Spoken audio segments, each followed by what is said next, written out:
fois dans cette grande émission politique de la République, surtout de la ville province de Kinshasa, une émission qui est tellement suivie. Et comme toi-même tu l'as dit, on est des journalistes sur ce plateau, on va essayer d'analyser, de donner notre point de vue et d'essayer un peu de porter la lumière là où il y a un peu des zones d'ombre.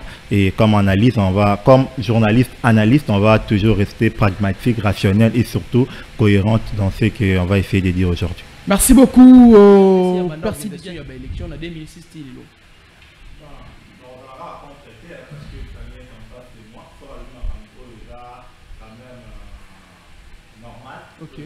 Pourquoi ne pas reconnaître en eux?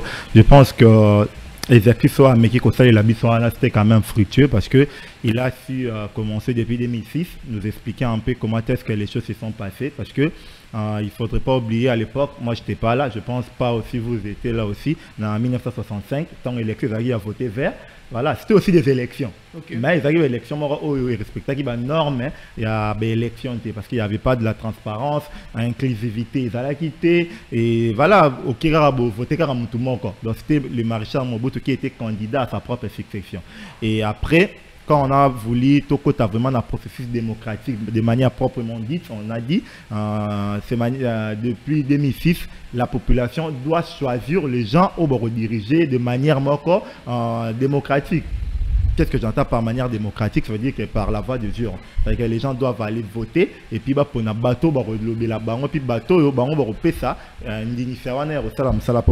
alors, bien que point tout ça lobby, c'est vraiment pas ça. Bon, je vais pas énormément revenir là-dessus et je pense que moi je vais plus m'atteler dans l'élection il y a 2023.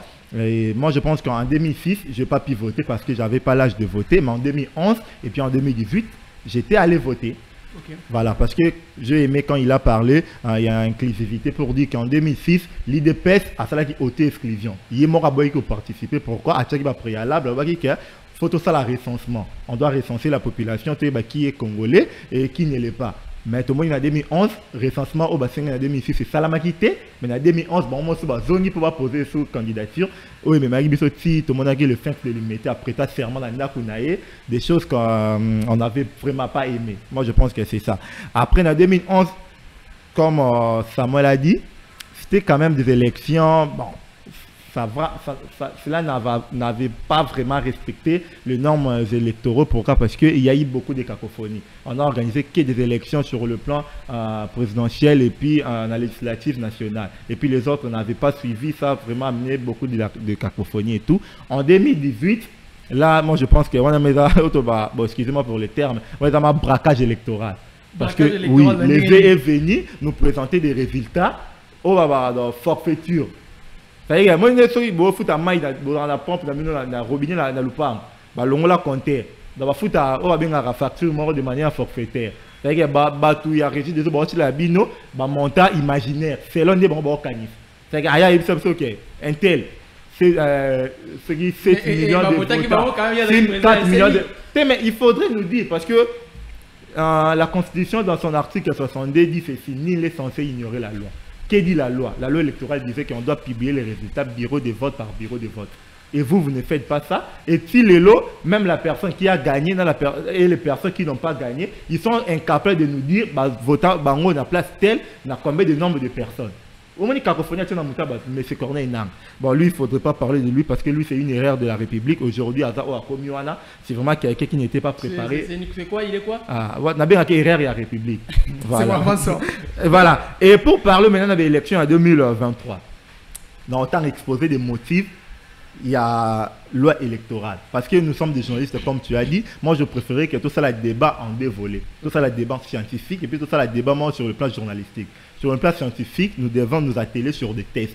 Parce que les scientifiques débattent sur base des textes. Okay. Sur le plan journalistique, on doit débattre sur le fait. Parce qu'on est tous journalistes et ici, on n'est pas censé ignorer ça qu'on dit. Les faits sont sacrés, mais les commentaires sont libres. Ici, photos à la piste n'a pas fait. C'est bon, alors. Sur le plan scientifique. Okay. Dans temps à exposer des motifs, il y a loi électorale. Exposer des motifs dans le deuxième paragraphe, plus que les cycles de 2006, 2011, de processus électoral également de 2018 ont donné lieu à de nombreuses critiques de la part de toutes les parties prenantes, relevant des griefs relatifs aux certaines. Nous en a un. de multiples irrégularités. 2. La faiblesse des compilations et la traçabilité des résultats. 3. Les déficits de transparence des opérations de vote. 4. Balobi, la confusion sur le vote électronique. Et puis 4, pour finir, Balobi, les dysfonctionnements de la Commission électorale nationale indépendante, etc. Tout ça nous a amené, les résultats de toutes ces choses-là nous a amené dans un climat général de méfiance qui propulse le pays dans un cycle qui ne nous guide en aucunement d'un processus électoral apaisé lors des élections. Ok. Ça y est que l'élection tout fait en 2006, en 2011, en 2018. Et même Mboka, na climat moko ya réticence, c'est pas ma partie prenante. Pourquoi? Parce que grief on a tout autant que la bino et ça qui énormément dans l'élection. On a parlé de nombreuses irrégularités. Dit pourquoi? Dit peut-être à la traçabilité et puis à la transparence des résultats. Vous comprenez? Non, ça là moi comeback national là-bas. Déjà, et comme il y a président et a CENI actuel, M. Denis Kadimane Siko a commis, vous êtes un journaliste comme moi, vous savez, et comme il y en a commis la Nengeni. Parce que la personne qui a d'abord été votée, c'était M. Ronsard Malone. La première élection, non, tant qu'il va désigner la personne au bord diriger CENI, entre autres la personne qui devrait être le président de la CENI, sans oublier qu'il y a la confession religieuse de Baponara Batouana. Baponara, M. Ronsard Malone. Et ça posait problème. La première chose qui a posé problème, c'était quoi? M. Ronsard Malone et Fika Zali, procès verbaux. Où il sanctionnaka, réunion et confession religieuse, Moutoua Memakango dans l'Assemblée nationale, puis il a adopté, et il a soit président. Il y a confession religieuse, il y a confession religieuse plutôt, où il a 5 ans. Deuxièmement, il a ECC. On est censé, il y a même PVO dans l'Assemblée nationale. Mais Moutoua Memaka, PVO, il a M. Soni Kafuta, qui était le président, il y a l'église de réveil au Congo. Et ces dispositions-là est violée, façon de faire, on est violé qui loi, raison pour laquelle l'Assemblée nationale à l'époque qui était dirigée par Madame Janine Mabunda, Boyaka pour recevoir procès verbaux, PVana plutôt, et puis le président de la République était contraint, il y a rendimaté pour valider la désignation de M. Ronsard Malone comme président de la Commission nationale indépendante, CENI. D'accord. Les mêmes causes produisant les mêmes effets, M. Denis Kadima. Au voter qui est dans la confession religieuse, le rôle là, président de la CENI. ECC, au la vice-présidence, 5 ans au la présidence, bango temba même PV dans l'Assemblée nationale. Nous avons M. Dodo Kamba. Il y a Zanani Dodo Kamba. Il y a Azali, président, il y a l'église de réveil au Congo. Même moi, Sonic a fait un mémara. N'est pas si quoi, monsieur Dodo Kamba a mémaka PV wana. Mais accepter tout. Il y a Dodo Kamba curieusement au précédent dans Maloba. Curieusement il y a Dodo Kamba bandima mais Sonic a foutu ça nini baboya. Ça dit que comme il y a monsieur Denis Kadimane Sika on a ça d'abord posé problème.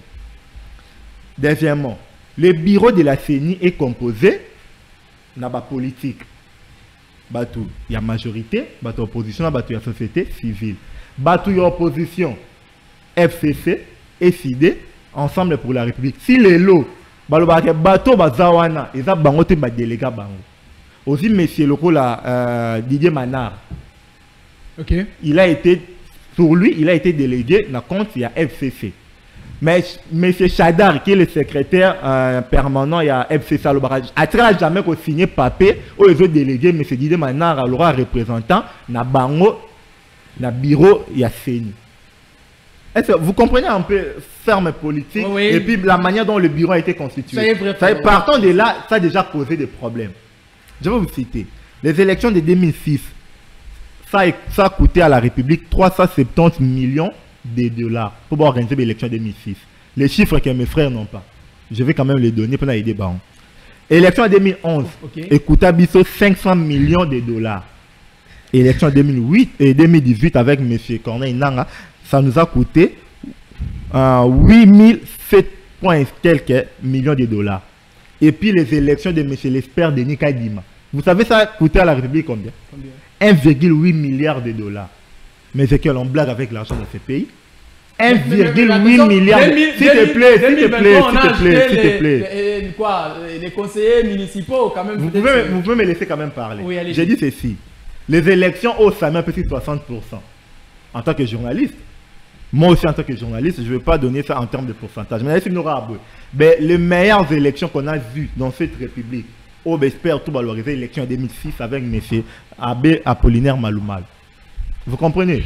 Et puis les élections de 2011 et puis de 2018, c'était quand même des élections morales, tumultueuses et tout. Donc mais les élections de 2023 nous a coûté 1,8 milliard de dollars.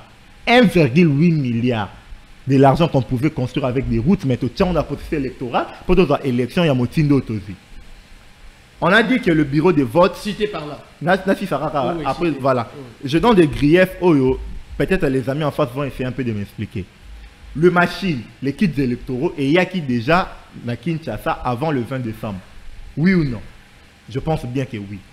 Mais qu'est-ce qui fait qu'on a vécu dans des bureaux de vote, pour la plupart d'ailleurs? Parce qu'on avait dit les bureaux font la 6 heures, au bac à 17 heures. Mais qu'est-ce qui a fait que des bureaux, pour la plupart ici à Kinshasa et partout ailleurs, au fond la 6 heures? Merci beaucoup, Persid. On dit que les bureaux de vote devraient normalement ouvrir à partir de 6 heures. Ça veut dire qu'on suppose que Moutali Bosso regarde le bureau de vote, on va voter dans 6 heures. Mais qu'est-ce qu'il a fait? Parce que lui veut nous parler de main noire. Ça, c'est des réflexions un peu de bas étage, je ne peux pas entrer là-dessus. Parce que vous organisez des élections, on vous a donné les moyens. Pour votre déployer, votre déploiement en retard, vous nous dites que c'est sur base d'un main noire. D'une main noire plutôt. Mais ça, est-ce qu'on réfléchit comme ça? D'abord, première irrégularité. Article 70 Constitution, je les apprends ici. Le scrutin pour l'élection présidentielle en République démocratique du Congo est convoqué 90 jours avant l'expiration du mandat du président en exercice. On a déjà eu à faire un débat pareil avec vous sur ce plateau. Voilà. Okay. Constitution Lobini. Élection. Il y a président de la République Nambo Cannabisio. C'est la CENI qui organise ça. Mais la CENI doit convoquer ça 90 jours avant le mandat. Il y a président dans un exercice ici. Les élections ici ont été organisées avant combien de jours pour mandat le président en place ici. Toutes les élections. Ça, c'est déjà la toute première irrégularité. Oui, mais la 2006, 2011, 2012... S'il te plaît, j'ai dit ceci. Le mal reste le mal, peu importe qui a fait cela. Okay. Moi, je ne suis pas en train de dire que les élections et les Canadiens qui disent que ça là bon côté, ça là qui bien. J'ai dit ceci. Le mal reste le mal. Mais importe. Samy, je vous ai demandé d'écrire. Mon frère, quand on vient dans des plateaux sérieux comme celui-ci, on doit être tolérant. Mais moi, je te dis qu'il y a des irrégularités qu'on a avouées. Il m'a fait que 3 minutes. Samy, mais vous lui dérangez, s'il vous plaît. Mais il m'empêche de parler. Ça va, tant qu'il est bon, je vais faire parole aussi quand ils vont parler. Bien. J'ai dit ceci. Il y a eu 75 400 bureaux de vote partout ici en République démocratique pour ces élections de 2023. Vous comprenez? Okay. 75 400 bureaux de vote. Combien ont été ouverts ce jour-là? Ils seraient incapables de répondre. Même M. Denis Kadima était incapable de répondre à cette question. 75 400 bureaux de vote ouverts. Quels sont les bureaux qui ont été ouverts ce jour-là? Les présidents qui ont organisé les élections n'ont même pas su répondre à ces questions-là. Et ils ne savent même pas, il y a eu combien de bureaux.